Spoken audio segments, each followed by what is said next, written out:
Борборубузда жайгашкан Шанс китепканасында педагогикалык илимдердин кандидаты, доцент, Кыргыз Республикасынын билим берүүсүнүн мыктысы, Жусуп Баласагын атындагы Кыргыз Улуттук университетинин педагогикалык факультетинин деканы, Мугалим илимий педагогикалык журналынын башкы редактору, Германиянын Борбор Азиядагы билим берүү системасын реформалоо долбоорунун катышуучусу, Кыргыз-Түрк Манас университетинин доценти, доктору, Кыргыз Республикасынын билим берүүсү жана илим министрлигинин ардак грамотасынын ээси Сулайманова Рахат Токтоголовна эже биз менен ийгилик сырлары аттуу жолугушуу болуп өттү.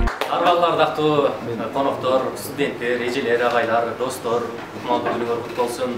Жаздын жаңга жагында ушундай жадыраган күнүндө мына ушундай китепканада баарыбыздын башыбыз биригип, ушул жерде бир сырдашалы, ырдашалы, бир сыр чечишели деп баарыбыз чогуу отурабыз.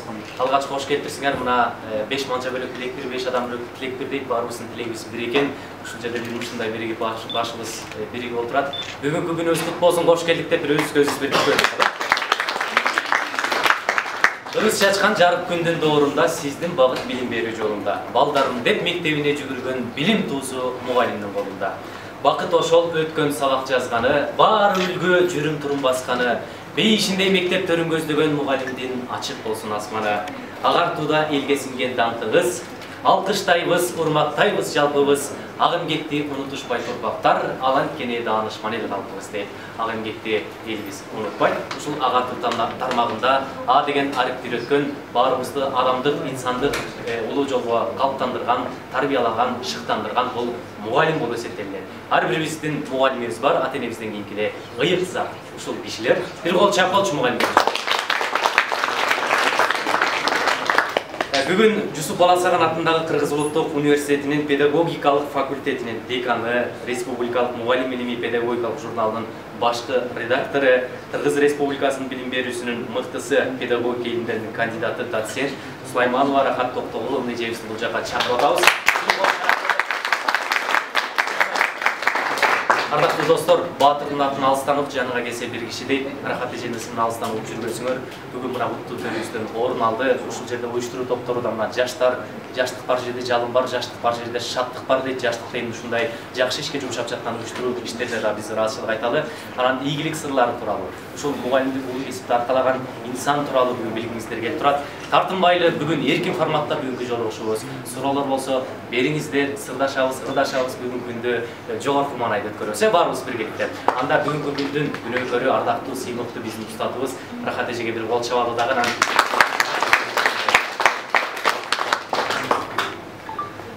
Алгач мугалим темасында сөз кылып калдык. Мугалим бул улуу кесип, мугалим деген бул ардактуу кесип дейт. Ушул мугалимдик кесипке баарыбыз үндөп, баарыбыз ушул жака умтулуп, баарыбыз ушул жака талпынышыбыз керек. Анткени мен дагы мугалиммин.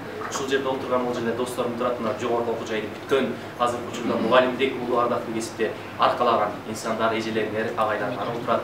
Азырда болсо алдыңкы күндөрдө кенен баарлашабыз, маектешебиз. Алгач биз бүгүнкү иш-чарабызды мугалим темасындагы бир видео ролик менен баштап алалы.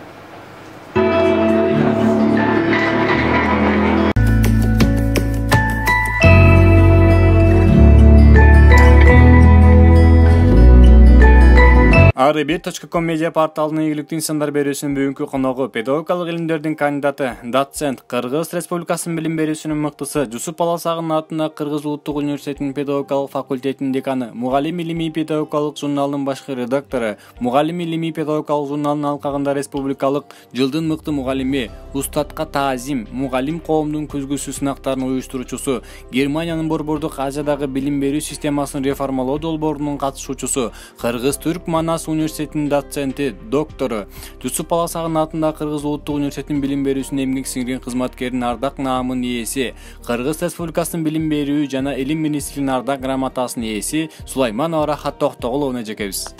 Ошол сиздин ийгилигиңиздин сырлары эмнеде? Бир жакшы сөз бар да, ийгиликке жеткиң келсе, деңиздеги сууга эмес, мээнетиңден аккан терге чөмүл дегенчи. Ошол сыяктуу ийгилигимдин сырлары негизи ошол эмгекте деп ойлойм. Талыкпай эмгектениш керек адам ийгиликке жетем десеңчи. Аракет кылыш керек да. Аракет кылсаң берекет деген кыргызда сөз бар го. Ошол сыяктуу эле талыкпай кумурскадай болуп майда кадамдар менен болсо дагы бирок тынбай эмгектене берсең, сөзсүз ар жагында ийгилик болот деген жыйынтык чыгарууга болот. Сөз бар го. Ошол сыяктуу эле талыкпай кумурскача мына эженин сөзүнөн карап отурсак, убакыт болуп учкан куш, убакыт деген улуу устат, убакыт деген улуу дарыгер деген сөз айтылат. Убакытка сараң болуу менен ушундай улуу максаттарга, улуу ийгиликтерге жетүү мүмкүн экен. Эжебиз мына илимдин, билимдин, эмгектин дыйканы десек жаңылышпайбыз. Өзгөчө күчүрмөндүк менен алдыга койгон максатына жетүүдө өзү экенин башка шакирттерине дагы үйрөтүп, далилдеп келген инсан. Мен Сааданбеков Сардарбек, мугалим. Татаал жол уч кайры көрүнмөгөн, машакаттуу туңгуюк турмуш деген билимкенин турмуштун аркыл сырын үйрөнгөн бизди окуткан мугалимдер. Мугалим мөмөлүү дараксымал билимди жемишиндей төгүп турган мугалим эң ардактуу асыл адам, күн нурундай мээримине бөлөп турган.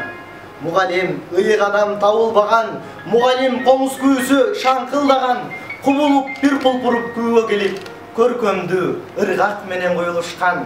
Мугалим дүйшөнөгай талыкпаган, балдарына билим берип тажабаган, келечекти көрө билип максат коюп, алтын айдан көптү күтүп үмүт кылган. Бизди ойлоп, биз үчүн санаа тарткан, билим ал деп арубага акыл айткан. Мугалим окубаган кечирди да, профессор, академик адам кылды. Анан келечектен көптү үмүт кылган, анан келечек жаштарды жетелеп, турмуш жолунда жетелейм деген мыкты жаштарга дагы ыраазычылыгым. Рахмат сиздерге. Анан эми бүгүнкү жолугушуу бул мугалимдик кесип тууралуу болуп жатат да.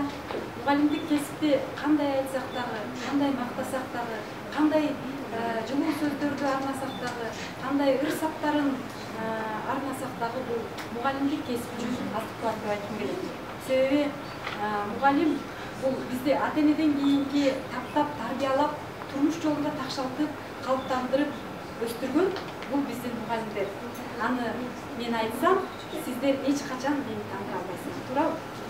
Анан бүгүнкү жолугушуу урматтуу жаштар, биринчи жолку жолугушуу болуп жатат. Анан бул жолугушууда ушул жерге мугалимдик кесипке кайдыгер карабаган жаштар келди деп эсептейм. Баарыңыздар эле көкүрөгүңүздөрдө ушул келечегимде мен мугалим болсом деген асыл максатты дегдеп жүргөн жаштарсыңар деп ойлойм да. Анан көпчүлүгү менин студенттерим дагы отурат, менин бүтүрүүчүлөрүм отурат бул жерде, менин шакирттерим отурат.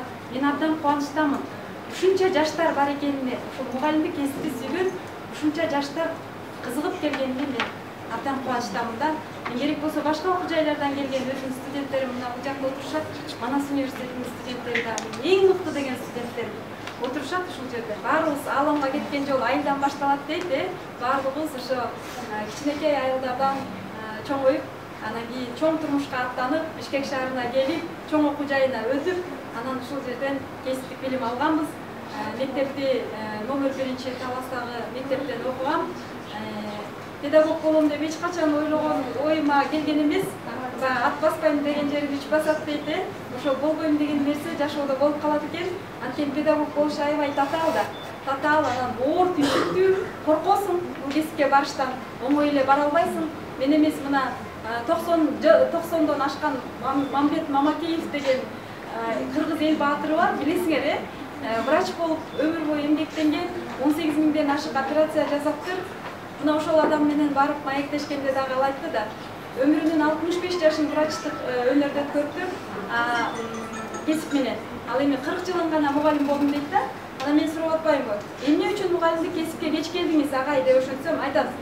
Мугалимдик кесипке кеч келгенимдин себеби дарыгер, врач бул адамдын физиологиялык жактан дарылайт дейт да, жабыркаган дене мүчөсүн. Ал эми мугалим аны өмүр бою, анын жан дүйнөсүн дарылачу адам деп айтат да. Ошондуктан буга өтө чоң даярдык керек. Мен ошон үчүн бул кесипке даярдык менен келүүнү чечтим. Бул абдан татаал кесип дейт да. Балким ошон үчүн дагы менин оюма мугалим болуу деген ой келбегендир деп ойлойм. 2015 жылдын август айында ал адилеттүү сабакта плакат сыяктуу колдонууга мүмкүнчүлүк түзүлөт. Жолугушуу абдан жагымдуу маанайда өтүп жатат. Жагымдуу атмосфера, сиз менен жолугушуп турганыбызга абдан кубанычтабыз. Менде моундай суроо пайда болду. Азыр Мунун баарын көрүп отуруп, сиздин ийгиликтериңизди көрүп отуруп, слайдтарды көрүп отуруп, ушундай нерсени кылса болот десе мен ишенбек эмесмин да. Ушундай кылса болобу, үй бүлөнү дагы, ийгиликти дагы, андан сырткары дагы жумуштарды кылса болобу десе, анан бирок сиз доказательство болуп турасыз да, биз насызгачы мындай көргөзмө болчу, ушуну кылды, кылса болот депчи. Анан мугалимдик күчтүү адам, күчтүү аялдын артында күчтүү эркек турат дейт да. Ошол сиз жубай тандоодо эмнелерге басым жасадыңыз да? Азыр бул жакта мугалимдер көбүнчө басымдуусу кыздар болот эмеспи? Анан ошого сиздин өзүңүздүн кеңештериңиз да. Ушундай экинчи суроом болсо, ошол азыркы учурда мугалимдин аброю чындыгында эле моюнга алыш керек, түшүп кетти да. Ошону мурда мен апамдар айтып калчу эле, мугалимди көргөндө биз сестенип турчубуз, мугалимден үлгү алып турчубуз, мугалим ушундай болчу деп. Тескерисинче азыр болсо мугалимдин аброю чындыгында түшүп кетти да. Бирок ошону дагы да мурдагыдан дагы балким бийик деңгээлге чыгаруу биздин колубузда да. Сиз кандай сунуштарды берет? Эгерде жашоодо силердин көңүлүңөргө туура келген адамды тапсаңар, анда силер аны менен жумуш курууга бел байлашыңар керек. Себеби бул жаратылыштын мыйзамы да. Биз түгөйсүз кандай элестетебиз жашообузду, түгөйсүз түрдө болуш керек. Күчтүү инсандын артында күчтүү өмүрлүк жолдош турат деген бул абдан туура. Өмүрлүк жолдошуңар силерди түшүнүш керек. Бир деңгээлдеги адамдар болгонуңар туура экен. Себеби мен өзүмдүн жашоомдон дагы ошол нерсени байкайм да. Эң негизгиси силердин мүнөзүңөр туура келиш керек. Силерге көтөрүмдүү адам болуш керек. Силерди түшүнүш керек. Силер анткени ар кандай мугалимдин түшүгү төмөн деп атпайсызбы? Түшүнбөй калышы мүмкүн дейли. Сен кандай эле жумушуңдан арылбайсың. Сен жумушуңан башка эч нерсе жокпу деп ойлошуң. Ошон үчүн ошол бирдей түшүнүктөр тең менен тезек кабымен деп койго, ошол сыяктуу силер ойлонгондой ойлоно турган адам болгону туура деп эсептейм. Анан эгерде сүйлөшүп баштаганда эле талаш тартыштар жарала берсе, анда силердин пикириңер келишпейт. Андан көрө ошол пикириңер келишкен адамдар менен бирдей ойлонгон, бирдей максат койгон, бир багытты көздөгөн адамды тапсаңар жашоодо, аны кое бербегиле. Анткени шанс деп коет, мына шанс. Ушундай шанстар жашоодо. Шакирттери чын эле аябай көп. Бул жерде биз саналуу эле турабыз. Ушул мен эже, мен устатым болуп калганына аябай сүйүнөм. Ошо эженин колунан тарбияланып чыкканына биз экинчи бүтүрүүчүлөрүнө киребиз ошол институттун. Биз ошо бүтүрүп аткан учурда Нуржан айткандай жалгыз эле окуу тарабынан болбосо да маданият тарабынан бүт жагынан эженин мындай айтканда шакирти эже айтпады, студент менен мугалим ортосунда эч качан мындай турбай чек болбош, дистанция болбош керек деп. Эже биз студент болуп турган учурда эмне гана ой айтпайлы, эмне гана иш-чараны өткөрбөйлү, кандай гана мисалы үчүн иш-чаралар болбосун бардыгын эже колдоп келген, азыркы учурга чейин колдоп келет. Ошонусу менен эң кыйын устат деп ойлойм эже. Падыша айткан экен, эгерде бирөө мага бир тамга үйрөтсө, мен ага өмүр бою кул болууга даярмын деген. Бирок биздин Рахат эжебиз, Айда эжекелерибиз бизге бир тамга үйрөткөн жок, бизге жашоону үйрөтүштү да. Демек элестетиңиздер, бул инсандарга биз канчалык деңгээлде ыраазы болушубуз керек. Келечекте биз канчалык көптөгөн ийгиликтерди багындырсак дагы, алардын бардыгында Рахат эжекебиздин, Айда эжекебиздин салымдары болот. Анткени ушул инсандар бизди түртөп, ушул инсандар бизди ошол ийгиликтерди багындырганга бүгүнкү күндө шарт түзүп берди. Мен сизге ыраазычылык баракча дайындадык эле, жана агайдын саламын айта келем сизге.